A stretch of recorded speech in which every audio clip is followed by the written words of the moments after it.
This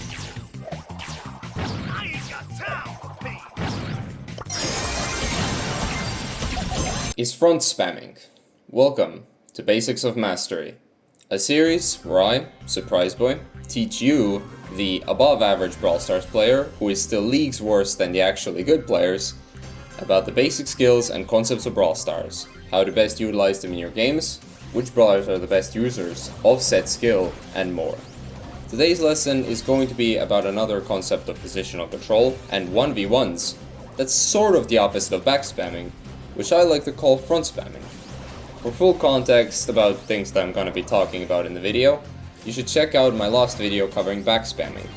But to quickly recap for the new viewers amongst you, you can think of every brawler's range as a circle around them, which shows how much area a brawler can control by shooting their attack.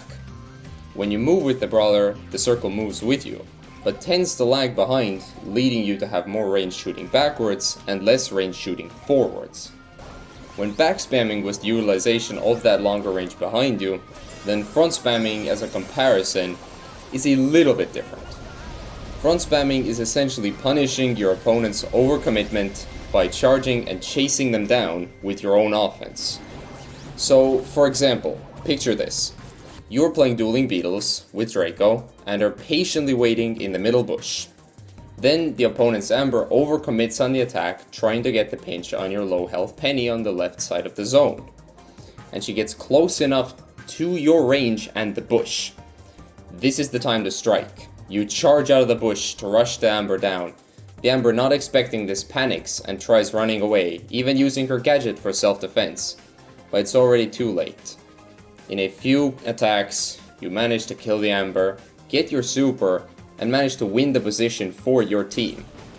This is a fantastic showcase of what front spam is and how to use it effectively. It is another skill that is most useful to brawlers who have short to mid-range attacks. However, this time, the best users of it are brawlers who either have instant attacks, or brawlers whose range circle follows them better, as stated in the backspamming guide, which is basically the polar opposite of backspam's best users. There are also exceptions to these rules, such as Draco. Because of his attacks doing crits at close to maximum range, you are incentivized to rush down retreating opponents in your range for maximum damage and supercharge. But with that out of the way, let's get into the two main scenarios this skill actually comes in handy. The first was already shown in my example, and it is basically patiently waiting and camping, and then striking when the opponents overextend and get close to your range. However, this skill can also come in handy in an active 1v1, where you either get in range or get the advantage on them, either because of ammo waste, getting low on health, or being in a bad position on the map, and you capitalize off of it by charging them down to secure that position or to get a kill. This is Frontspam's second use, as a mean of taking down badly situated opponents.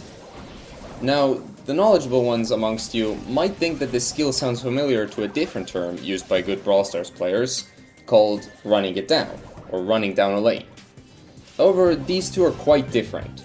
Running it down is when you just brute force your way through a lane with high HP, dodging, and taking key positions of the map. Front spamming, in contrast, is more of a 1v1 and positional control concept, rather than a positioning concept. Yes, those two are different things. You will learn about it through the entire series, where you patiently wait for the right opportunity to charge someone down. Now, I'll tell you guys about the best users of front spam, starting out with Buster. He has a 6-tile ranged piercing cone main attack, with a fast projectile speed. His faster projectiles already give him great potential, but what makes his front spam even more dangerous is how he can use it to threaten or hit opponents with his pull gadget. Plus, his better range makes him be able to transition from actively dodging and poking at enemies from max range to pulling and getting kills through front spam. However, there are other ways of using front spam that don't require dodging or even hiding, and that's where Hank thrives. Hank's main attack has a maximum range of 5 1/3 tiles, but due to a bug where you have more range auto-aiming his main attack, his actual range is 6 tiles. Hank is very incentivized to make use of Frontspam to catch enemies into his attack range or chase them down, using his gradually growing main attack, or to gain map control just because of how much control his main attack can give him at once. But hey, that's enough talk about the Milky Boy, so let's move on to Sandy. He has a 6 1/3 tile ranged cone main attack with a really fast projectile speed. This gives him a great way of landing his sleep gadget on enemies, which is his primary kill tool. Wait a minute. That's right. The reasons why Sandy's main attack is so good at front spam are the exact same reasons that made Buster have a great at front spamming main attack. The reason for this is that their main attacks are super similar, even having the same projectile count and wall peeking capabilities, which, by the way, will also get its own guide in the future. Both of them even have great at assassinating main attack gadgets that utilize front spam to great effect. But enough with the similar main attacks, let's move on to something a bit different, to the final brawler that we're going to be talking about in more detail, which is Ash. Ash has a 5 1/3 tile ranged piercing attack, with fast projectile speed and a delay. This makes him have a better front spammed attack than most brawlers.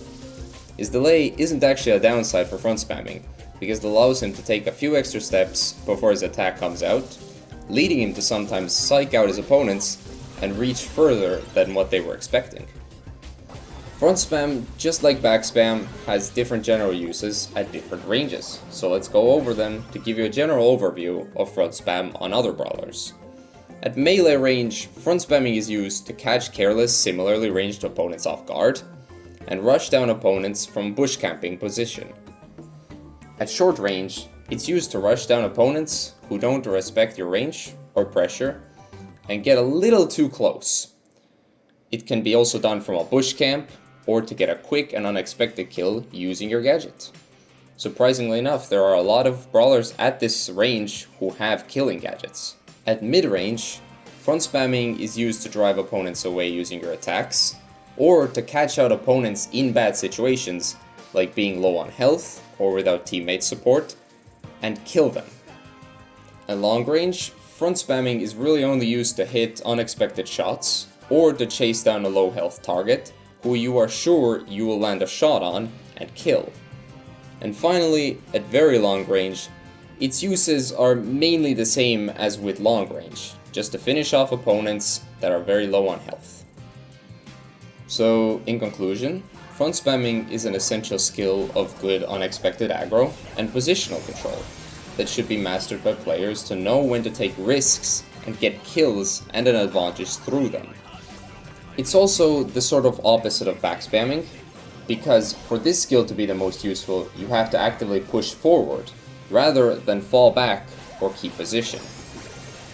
So if you have any other uses for this skill in mind that I wasn't able to show off in this video, or that I didn't clarify something enough, then let me know in the comments. For now though, this has been Surprise Boy, and remember, give a man an inch and he'll turn it into a mile. See you next time.